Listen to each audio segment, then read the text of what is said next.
Well, howdy there, Internet people. It's Belle again. So today, we're going to talk about Trump and Elon's breakup and the part that matters. On the off chance you missed it, Elon and Trump had a little spat. Elon blasted the one big beautiful bill and the entire Trump agenda and Trump, and kind of said Trump was already a washed up lame duck has-been. Not in those words. So, let's go through the big sound bites real quick so those who don't live online can get a quick glimpse of the scope of the fight that started as a fight over Trump's reckless spending and spiraled into all kinds of allegations. To highlight Trump's hypocrisy on the budget, Elon shared a post from Trump that said, quote, "No member of Congress should be eligible for re-election if our country's budget is not balanced. Deficits not allowed." Elon added he couldn't agree more. This was clearly an insult to Trump, who is currently pushing members of Congress to run even bigger deficits. Shortly after that, while talking with reporters, Trump said, quote, "Elon and I had a great relationship. I don't know if we will anymore." Trump also said, "I'm very disappointed with Elon. I've helped him a lot. He knew the inner workings of the bill better than anybody sitting here. He had no problem with it. All of a sudden, he had a problem, and he only developed the problem when he found out we're going to cut EV mandate." Elon denied it was about the EV mandate and said, quote, "Without me, Trump would have lost the election.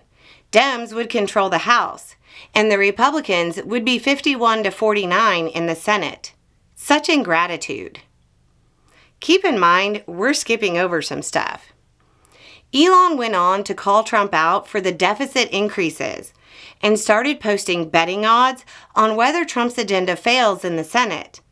The odds were about 50-50 if you're interested. Then he moved on to suggesting that people should abandon the Republican Party and start a third party. All of this is by lunchtime. After lunch, Elon started in on the Speaker of the House, attacking him by simply sharing the Speaker's previous comments on deficits and the debt. Then he went on to the House's midnight vote and representatives not reading it. Then he moved right on to John Thune. Trump responded by saying Elon was wearing thin at the White House and that now, quote, "he just went crazy." Shortly after that, in a totally not crazy response, Trump suggested cutting Elon's government contracts and subsidies. Elon then said the reason Trump didn't release the Epstein files is because Trump is named in them. Trump later said he didn't, quote, "mind Elon turning against me." Elon then said he'd dismantled the SpaceX Dragon spacecraft and agreed with a post suggesting Trump should be impeached and replaced with J.D. Vance. The tirade continued, and Elon said Trump's tariffs will cause a recession. Trump supporters are calling for Elon to be deported and his companies nationalized. This was all by 5 p.m. But here's the important one that really got overlooked with all of the more consumable bits. Musk posted, quote, "Oh, and some food for thought as they ponder this question. Trump has 3.5 years left as president, but I will be around for 40 plus years."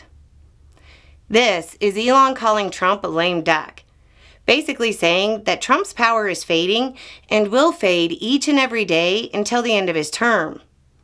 The other stuff is definitely better for clicks and entertaining, but the Senate and the House will be considering this, not the other stuff. The question for Republicans is whether or not Trump represents the future of the Republican Party or the past.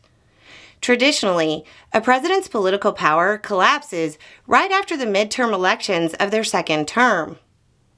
We'll get to talking about some of the other aspects, but the important overall note is that Elon is telling the GOP that they don't want to turn him into their enemy, and that Trump is old news.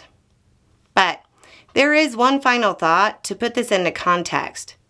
The richest man in the world and the President of the United States are having a very public falling out and arguing because they disagree over how badly to hurt the working class so the wealthy can save on taxes. Anyway, it's just a thought. Y'all have a good day.